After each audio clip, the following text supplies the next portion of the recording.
নজরে তাকিয়ে দেখেন নাই এইরকম উপযুক্ত ব্যক্তি জানাজার নামাজ পড়াবে।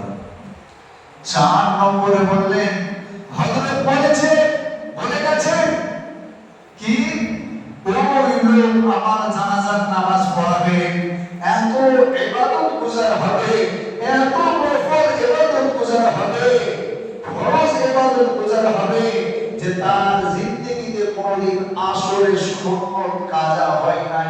এইরকম লোক আমার জানাজা জোরে বলে পড়াবে। চিন্তা করুন, এই কয়টা যে শর্ত বলেছেন এগুলো কি যেমন যেমন ব্যাপার? কি বলছেন আপনারা, কি মনে হচ্ছে? আমি বলছি খুব আসান, আপনারাও শুনছেন খুব আসান, কিন্তু জিন্দেগিতে তাকবীরে ওলা ভোগ হয় নাই এরকম মানুষ পাওয়া খুব দুষ্কর। নাকি বলছে?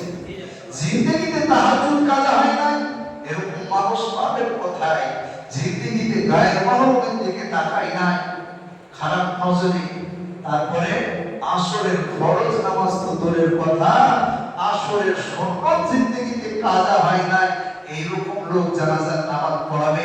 সমস্ত মজমা একদম নিস্তব্ধ, মাথা নত হয়ে গেল, হ্যাঁ হয়ে গেল। কার হিম্মত আছে যে এরকম করে বলবে জিন্দেগিতে আমার কোনোদিন তাহাজ্জুদ কাজা নাই, তাকবীরে ওলা আমার ছাড়ে নাই, গায়ের মাহবুবের দিকে আমি খারাপ নজরে তাকাই নাই, আসরের কোনোদিন আমার সুন্নত কাজা নাই। মজমা একদম চুপ, মাথা হ্যাঁ করে আছে। কি এমন উপযুক্ত ব্যক্তি আছে? আল্লাহু আকবার।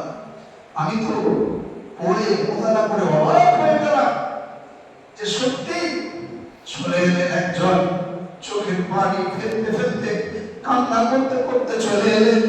সে কেমন ব্যক্তি জানেন? আল্লাহু আকবার। শামসুদ্দিন বাদশাহ আলতামাশ রাহমাতুল্লাহ আলাইহি বলুন, দু চোখের পানি ছেড়ে দিয়ে